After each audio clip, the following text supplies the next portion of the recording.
हरियाली तीज व्रत कथा। श्रावण मास के शुक्ल पक्ष की तृतीया तिथि को महिलाएं भगवान शिव शंकर और माता पार्वती का पूजन करती हैं। उसे ही हरियाली तीज कहा जाता है। देश के बड़े बड़े शहरों में यही पूजन आषाढ़ तृतीया को भी मनाया जाता है। उसे हरितालिका तीज कहते हैं। दोनों में पूजन एक जैसा ही होता है, अतः कथा भी एक जैसी ही होती है। श्रावण मास की शुक्ल पक्ष की तृतीया तिथि को श्रावणी तीज के नाम से भी जाना जाता है, परंतु ज्यादातर लोग इसे हरियाली तीज के नाम से ही जानते हैं। यह त्योहार मुख्य रूप से उत्तर भारत में मनाया जाता है। इस दिन स्त्रियां माता पार्वती और भगवान शिव की पूजा करती हैं। इस दिन महिलाएं निर्जला व्रत रखती हैं। इस व्रत को करवा चौथ से भी कठिन व्रत माना जाता है।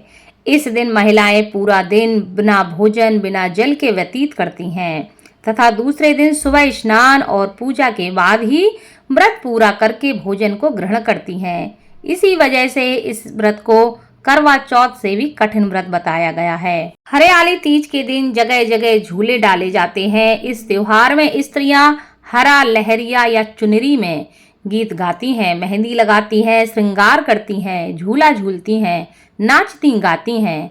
हरियाली तीज के दिन अनेक स्थानों पर मेले लगते हैं और माता पार्वती की सवारी बड़े धूमधाम से निकाली जाती है।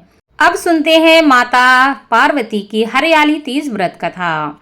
शिवजी ने पार्वती जी को उनके पूर्व जन्म का स्मरण कराने के लिए तीज की कथा सुनाई थी।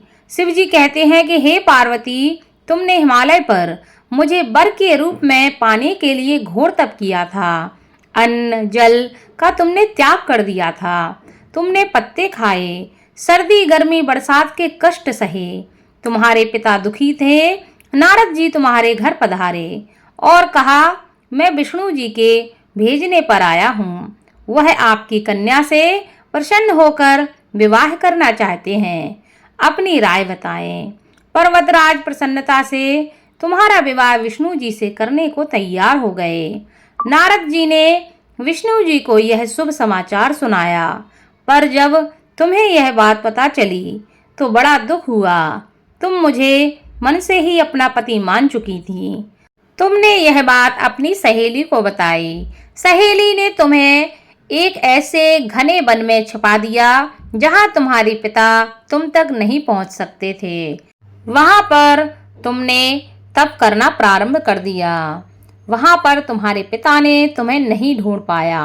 तुम्हारे लुप्त होने से पिता चिंतित होकर सोचने लगे, यदि इस बीच विष्णु जी बारात लेकर आ गए तो मैं क्या कहूँगा। शिवजी ने आगे पार्वती जी से कहा, तुम्हारे पिता ने तुम्हारी खोज में धरती पाताल एक कर दिया, पर तुम कहीं ना मिली।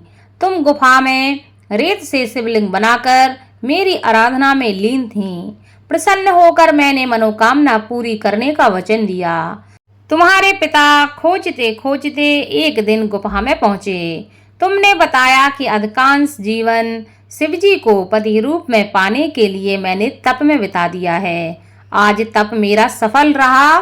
शिवजी ने मेरा वरण कर लिया है। मैं आपके साथ एक ही शर्त पर घर चलूंगी, यदि आप मेरा विवाह शिवजी से करने को राजी हो जाएं। पर्वतराज मान गए। बाद में विधि विधान के साथ हमारा विवाह किया गया। हे पार्वती, तुमने जो कठोर व्रत किया था उसी के फलस्वरूप हमारा विवाह हो सका। इस व्रत को निष्ठा से करने वाली स्त्री को मैं मनोवांछित फल प्रदान कर देता हूँ और तुम जैसा अचल सुहाग का वरदान भी दे देता हूँ। मन चाहे वर प्राप्ति के लिए हरियाली तीज का व्रत जो स्त्रियां करती हैं उन्हें अखंड सौभाग्य की प्राप्ति होती है। बोलो भगवान शंकर पार्वती की जय।